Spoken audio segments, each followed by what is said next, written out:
ప్రభువులా ధర్మబద్ధులై అగ్ని సాక్షిగా పెళ్లాడిన అర్ధాంగిని దాసిగా ఈసడించిన అధర్మ ప్రభువులు ఈ అసమర్థ వ్యర్థ పుత్రుల మమకార మైకంలో జోగుతున్న మీరు భగత పౌరుష ప్రతాపాలు మూర్తిగట్టిన ఈ పురుష సింహాన్ని గుర్తించలేని గుడ్డి ప్రభువులు. ఎవడి ధూర్తుడు చూస్తారే, బంధించండి.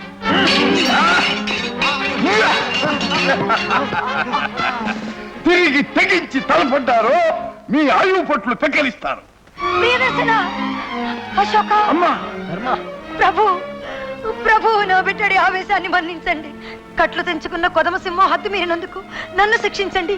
కన్న బిడ్డను కాపాడండి. అమ్మా, నన్ను కాపాడమని వీరి అర్థిస్తున్నావా? శతకోటి శాస్త్రమ విశ్వోక్షాలు సైతం ఒక్క పెట్టున కూకటి వేళ్లతో పెకలించి పారవేయగల శౌర్య పరాక్రమ జ్వలిత మహాప్రపంచనంత లీని అశోకుడు. అమ్మా, ఆవేశమే ఊపిరిగా, సాహసమే సైదోడుగా నన్ను పెంచిన నీవేనా అమ్మా ఈ మాట అంటున్నది? అమ్మా, అధర్మాన్ని అడ్డుకునే ధైర్యం, అన్యాయాన్ని ఎదుర్కొనే స్థైర్యం ఉగ్గుపాలతో పోసిన నీవేనా అమ్మా ఈ మాట అంటున్నది? తండ్రి, మాట్లాడుతున్నది చక్రవర్తితో, మరుస్తున్నావు. ఎవరి చక్రవర్తి? ఎవరికి చక్రవర్తి? వారసత్వంతో అందరమెక్కి అమాయకుల ఉసురు మోసుకొని అధికారాన్ని నిలుపుకుంటున్నా ఈ కౌలుదార చక్రవర్తి దేశం దిక్కు లేక అల్లర్లతో అల్లకల్లోలమవుతుంటే ప్రజలకు శాంతినివ్వలేక దేశానికి భద్రత కలిగించలేక అరాచకం అరచటం చేతగాక చేవగల వారి కోసం వెతుక్కుంటున్న ఈ గతిమాలిన పాలకుడా చక్రవర్తి. అశోక, మర్యాదను అతిక్రమిస్తున్నా. మర్యాద ఏమిటమ్మా మర్యాద? ఎక్కడుందమ్మా మర్యాద? రాజపత్రిగా రాణివాసం అనుభవించవలసిన నీవు దాసిగా ఈసరించబడ్డప్పుడే ఆ మర్యాద మంటగలిసిందమ్మా. సవతుల ఆరణలతో అంతఃపుర కుతంత్రాలతో నీ జీవితం అవహేళన చేయబడ్డప్పుడే ఆ మర్యాద చచ్చిందమ్మా. ప్రియదర్శన, కన్న తండ్రి పైన నీ ఆగ్రహం. కన్న తండ్రి కొడుకుని హీనునిగా కానివానిగా నిరాదరించిన ఈ నిర్దయుడే కదమ్మా నా కన్న తండ్రి. కట్టుకున్న భార్య దిక్కు లేక, ధైర్యం లేక, దీనగా చావలేక బ్రతికి ఉంటే అది గమనించని ఈ పాషాణ హృదయుడే కదమ్మా నా కన్న తండ్రి. ఇన్నాళ్ళు ఎక్కడున్నాడమ్మా? ఏమైపోయాడమ్మా? ఒక్కసారి కుమారా అని నోరేలా పిలువనే లేదేమమ్మా? నా అర్ధ సోదరుడితో సమానంగా నన్ను ఆదరించనే లేదేమమ్మా? నాకు తల్లి అయినా తండ్రి అయినా గురువైనా దైవమైనా నీవే. కళ్ళున్నా చూడలేని, చెవులున్నా వినలేని ఈ అధికార బధిరాంతులు, ఈ దయా అమ్మా.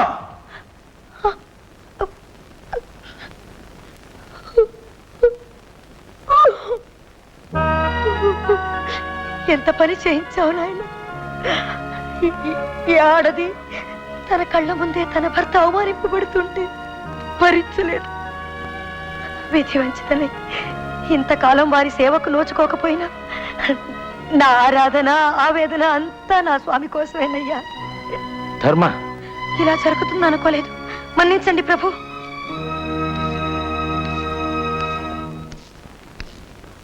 కాదు ధర్మ, మన్నించవలసింది మీరు. మందభాగ్యుడను. నా జీవితంలో పోగొట్టుకున్న పెన్నీతులేమిటో నేనిప్పుడు తెలుసుకోగలిగాను. భర్తృవంచితమైన బిడ్డనింత వీర విక్రమునిగా, మగటిమిగల మౌరినిగా రూపొందిన త్యాగమయ్యి నా నిర్లక్ష్యాన్ని నీవు సరిదిద్దావు. అర్ధాంగిగా నా బాధ్యత నిర్వర్తించావు. అశోక, ఈ మగధను ముప్పిరిగుంటున్న మహాపదను బాపి నా తనయుడవనిపించు. ఆ మాళ్వ రుద్రుడి ఆగడాలను అరికట్టి నీ శౌర్య పటిమను ప్రకటించు. ఇక నీవే ఈ మగధ మహాసామ్రాజ్య సైనిక శాసకుడవు. మంత్రివర్య,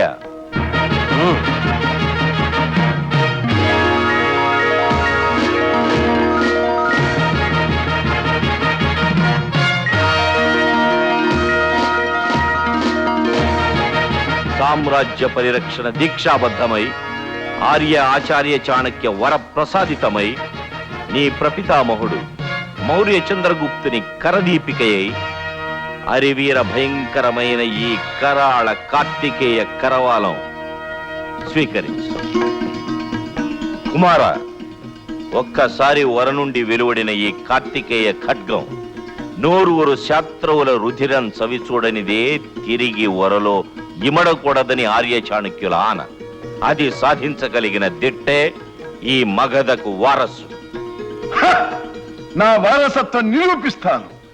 ఆర్య చాణక్యుల ఆన అక్షర సత్యం చేస్తాను. అమ్మా,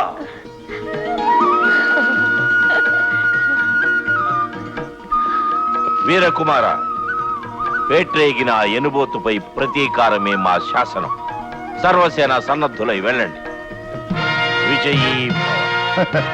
మౌర్యుడను, నాకు నేనే తోడు. ఆ మానవ రుద్రునికి సరిజోడు.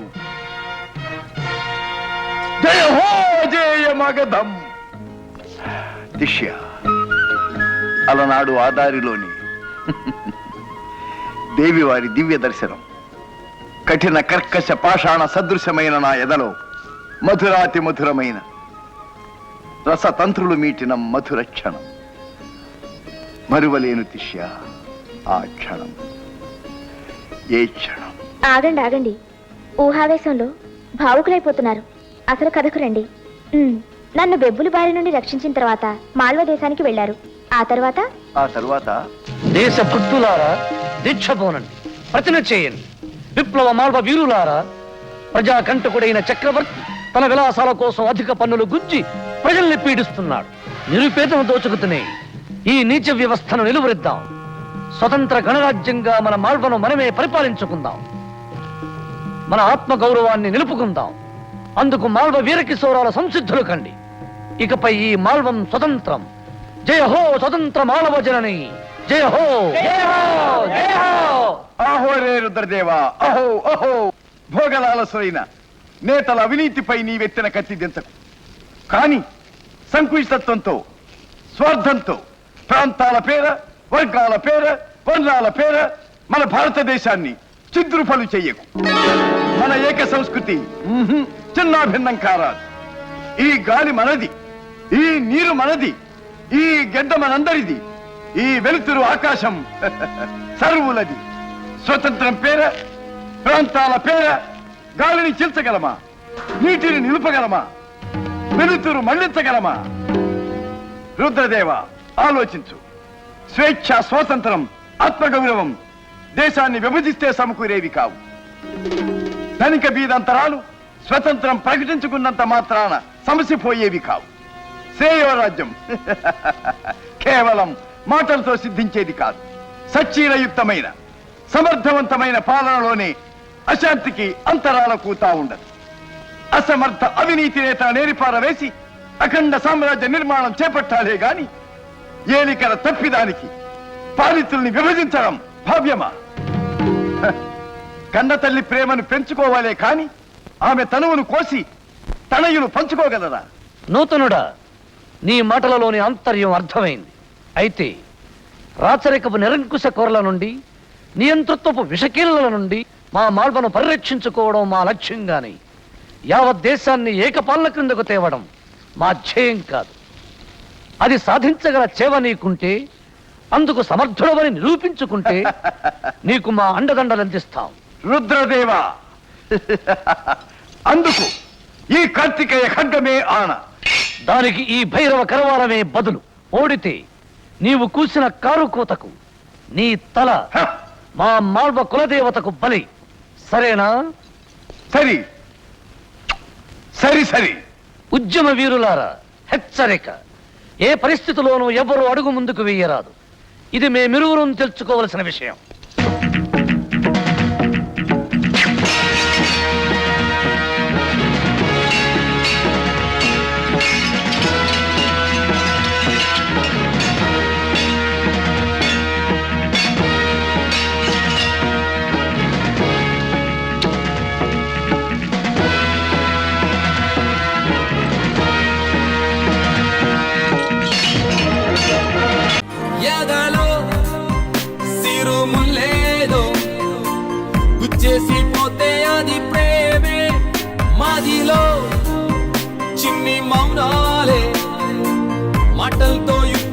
చేసే ప్రేమ